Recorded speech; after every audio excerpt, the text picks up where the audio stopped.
நான் வெளியே வாய் விட்றா சரி வாயை விட்றா ஒன்றும் பண்ண மாட்டாங்கடா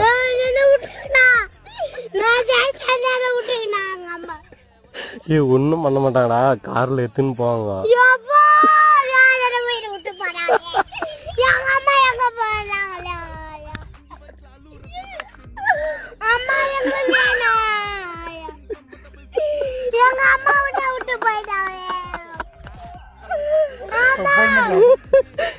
அந்த பையனெல்லாம் கத்துறோம் கொஞ்சம் சீக்கிரம் வாங்கினா எங்களை காட்டி